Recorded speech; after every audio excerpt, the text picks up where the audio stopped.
Have you been waiting for me to talk about knot or cord magic? That's coming up in just a minute, right after this.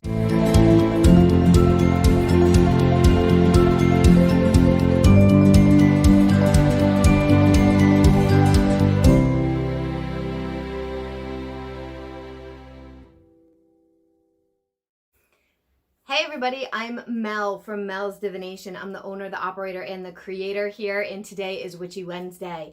On Wednesdays, we do all kinds of content that fall under the witchcraft umbrella. This could be metaphysical things, spell work, book reviews, energetic stuff, all under the witchcraft umbrella. On Fridays, we do Flip Through Fridays, where I share a ton of my collection of my divination decks, which are messy right now, and on the weekends, I go over astrology and energy tarot report of upcoming things for the week or the month, depending on what the video is. We also do new moon and full moon live videos, and I also do live card pulls by donation sporadically. So if you're interested in any of that kind of stuff, especially if you're looking to catch me live, make sure you subscribe to the channel and hit that notification bell because I don't always announce it. We're going to get into this topic today. The one last thing I do want to let you guys know is that I do have a website for those of you that are new.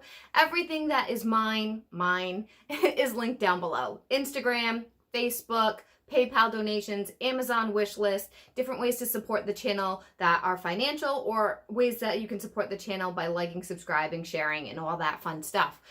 I also usually almost always try to include links in the description box from any kind of materials that I share with you guys in each video. And my website is always linked, melsdivination.com.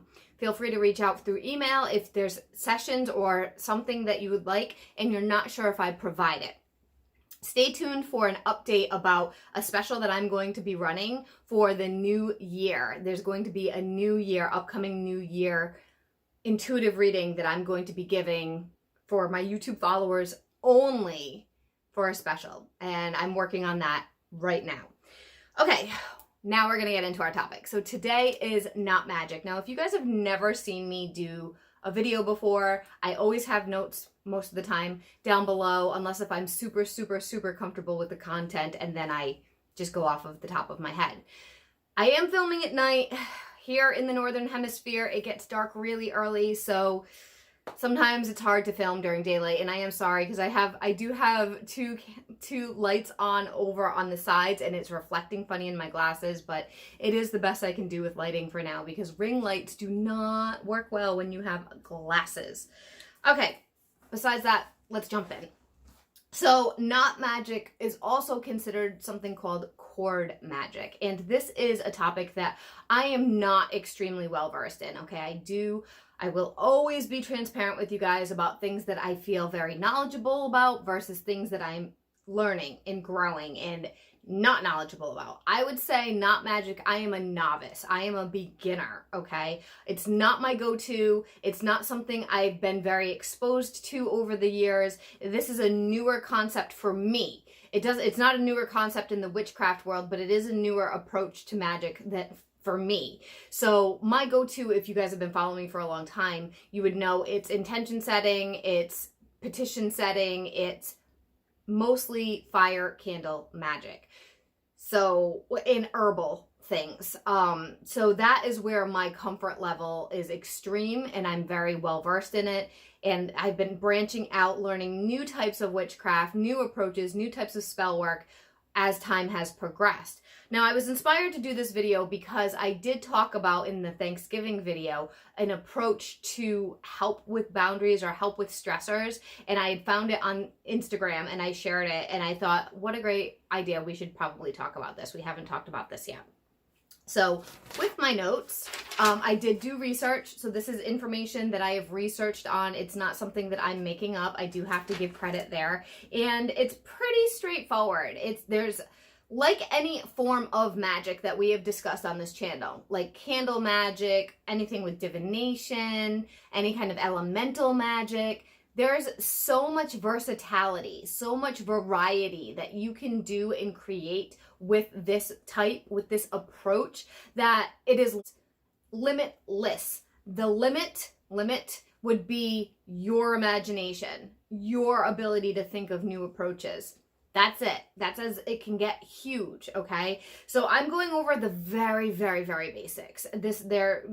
Some of you guys may be even more well-versed in it than me, because I'm not well-versed in it.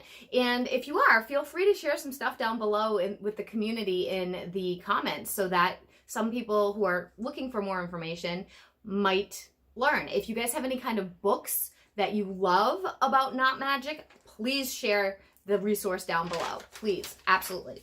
All right, so first of all, you may have heard of something called a witch's ladder.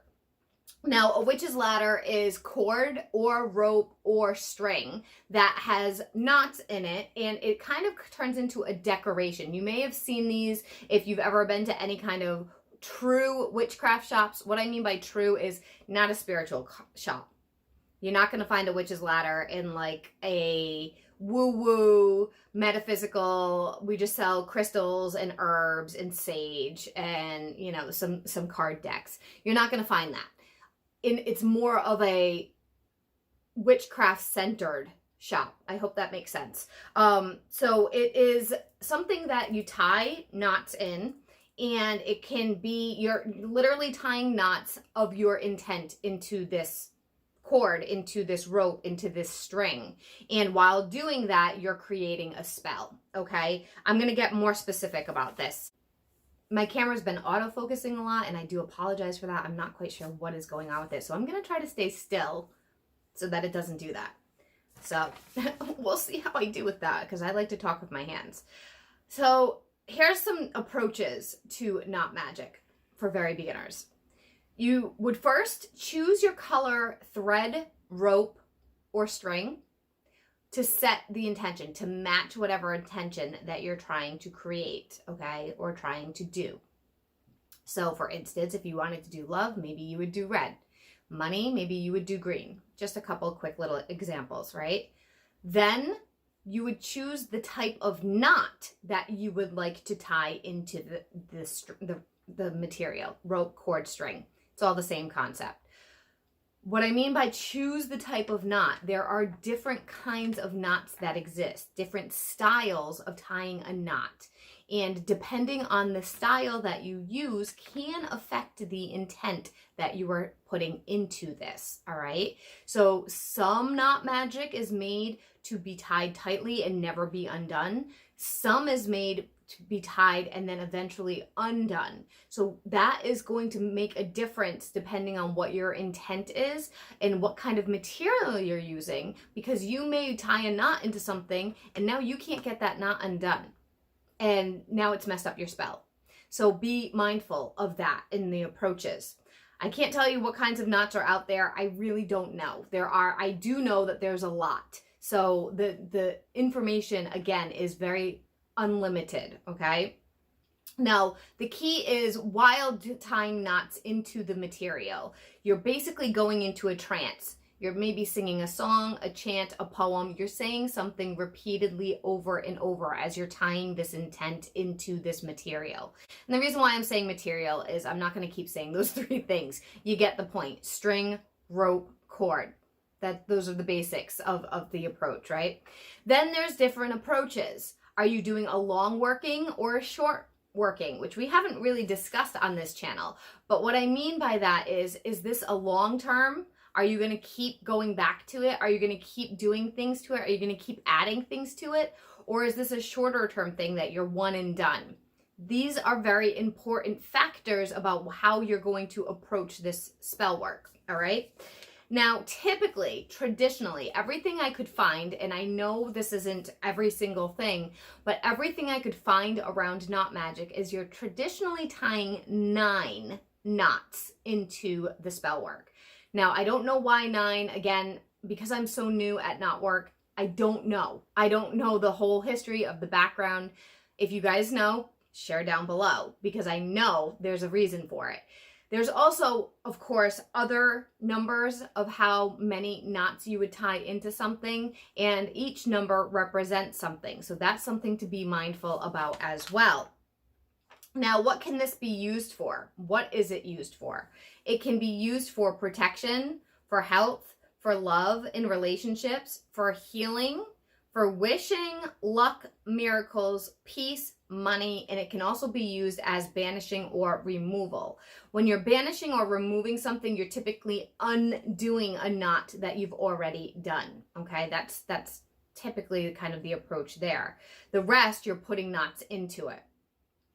Now, this can be added to macrame. If you're familiar with that, you might see some things. Like I do believe, if you follow Olivia, the Witch of Wonderlust, I'll link her channel down below. I do believe she has, or at least used to have, because I haven't looked at her content in quite a while. I just don't have time.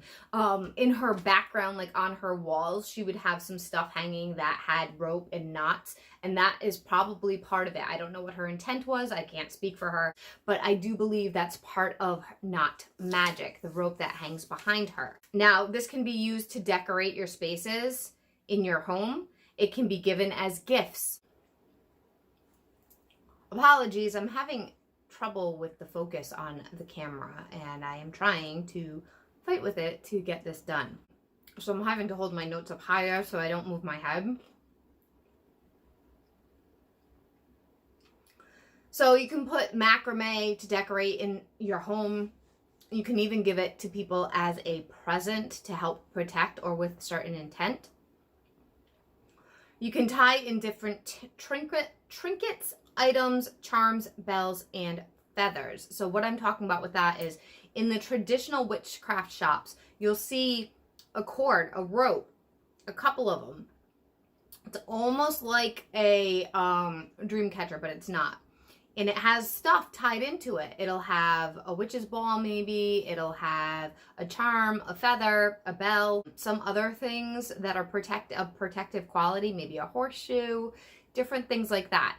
There is no right and wrong, as long as you're following the intent that you meant, and like checking things. Like, for instance, if you're looking for your guides to help you, maybe you'll tie in a feather to help with support from the guides. Something like that, right? And you can also make like bracelets. We did it back in like junior high. I used to make a lot of friendship bracelets with embroidery thread. You can do it with that as well, tying into that intent to give to a friend or a family member or even yourself. That about wraps it up. I apologize for the weird focus thing. I don't know what is happening with that. So I'm trying to just completely stay still. Every time I talk, it focuses. It's very frustrating right now. Please check out the rest of the channel and comment materials down below or experiences down below if you've done Knot Magic before and what you think about it. And I'll see you guys all in the next video. Bye for